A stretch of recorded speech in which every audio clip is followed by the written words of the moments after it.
Assalamu alaikum wa rahmatullahi wa barakatuh. Peace be upon you. And Manakam and Aiborn, my dear respected brothers and sisters who are here. I would like to take this opportunity to thank the organizing committee of NPP Canada, including Nihal Premalal, giving the opportunity to address this gathering representing the Muslim community in Toronto and GTA. I would like to welcome the leader of NPP, respected Honorable Kumar Disanaika, on behalf of all the Sri Lankans living in Toronto. I was told I was giving a small speech on behalf of the Sri Lankan Muslim community and also in English. So we had a good conversation with respected Andrew yesterday, and I just wanted to highlight few things that had happened since the completion of the war in 2009. We have seen in Sri Lanka, since 2009, there has been a systematic racism which has included in dividing the communities. When we went to school, when I did my A-levels in 1987, I had a lot of friends. They were Sinhalese, Muslims, Burghers, Tamils, and we all lived in peace and harmony. And as I'm sure most of you all are here who have done the same thing too. We had never had any problems. My friends used to come to my mosque. They were wait till the Eid day. On single house, we go to the Pansala with them, and we had a good time. But since 2009, we have seen this, the division, the racism, and how you could divide and conquer. The strategy has been used, and we had so many issues with the minority communities. If I want to name, there were so many, starting from the Aludgama incident, starting at the Digana incident, right? And then again in Nigambu, and so on and so forth. And coming to the end is where we saw the Easter incident, unfortunately. The Sri Lankan Muslim community has gone through a very hard decade in Sri Lanka. We have been living in Sri Lanka for more than 1,000 years, as most of you all know, in peace and in harmony. We all have been working together. We all have contributed towards the GDP of the country. We all have contributed towards the well-being of the country. And we all have worked hard and learned from our alma maters, our schools, and our country. But unfortunately, the kids today, the environment which has been created today has been so much of racism and minority difficulties. They put all these minorities into so many difficulties only because to gain the vote and only because to run the country. There is no racism, as respected Honorable told us yesterday.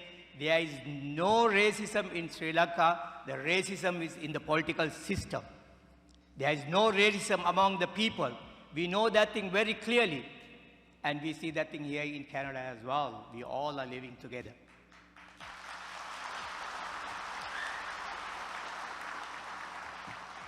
So my dear respected brothers and sisters and listeners in here, finally I want to tell something very important which actually fathomed me a lot when this thing happened. When the issue of Dr. Shafi happened in Sri Lanka, we know that Dr. Shafi's saga, the whole thing when it happened, it was so unfortunate. People who are living, I want to make this message to all the Sri Lankans who are living in outside of Sri Lanka, especially in the Western countries like Toronto, England, America, Australia. When you are here, you are a minority. We are a minority here, and we want all the minority rights. We want our children to have a peaceful life in here, when they go on the bus, or when they at high school, or when they are in the university.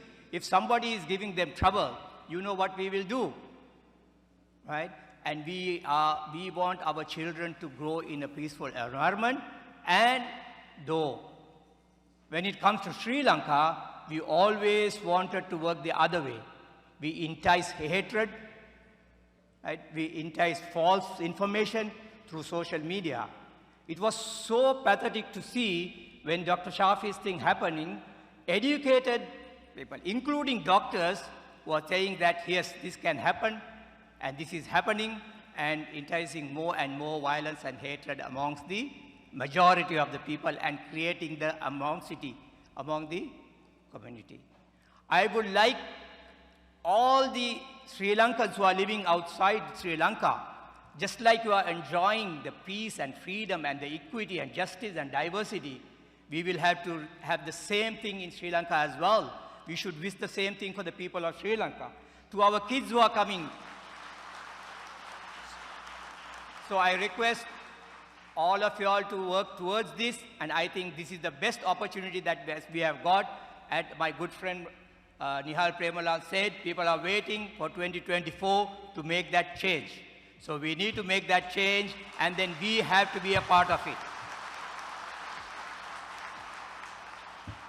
Finally, I wanted to really sincerely, on behalf of the Sri Lankan Muslim community who are living in Toronto and around the world, thank our respected leader, Anura Kumara, for voicing out for injustice, voicing out in the parliament for the cremation. You all know about the cremation issue and how close it was for the Sri Lankan Muslim community, because we don't cremate our deceased and we have to bury them. But without any scientific, when the whole world scientists were saying that you can bury, we saw what happened in Sri Lanka, and we had to advocate against that. And one of the main leaders who talked in the parliament and outside and in public and in everywhere is our respected leader, and then we really thank you for that. We really thank you for that. Sincerely, we thank you for that, and then talking on behalf of not only the Muslims, I think he's a leader who talks on behalf of the minorities. And the minorities and the majorities, when we all work together, that's where the prosperity comes in. We are living in Canada, and we know this. Very well we know this, how the multiculturalism works and how these countries are prospering with our own. We learned all our education in Sri Lanka, and the brain drain, and then we are giving our, there's the brain drain, and we are giving all, we are increasing the GDP of Canada, but not Sri Lanka. And my request is that you create such an environment, there is demigration. We go back to Sri Lanka, and then we start prospering that. That's my request to you, sir. Saying that, sincerely thanking again, and thank everybody, and I hope my message is loud and clear, and we all act upon it, and then do whatever best what we can do to make Sri Lanka a better country. Thank you very much.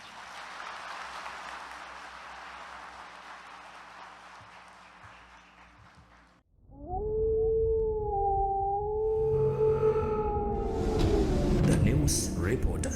වාරණයෙන් තොර අපක්ෂපාතී වාර්තාකරණය.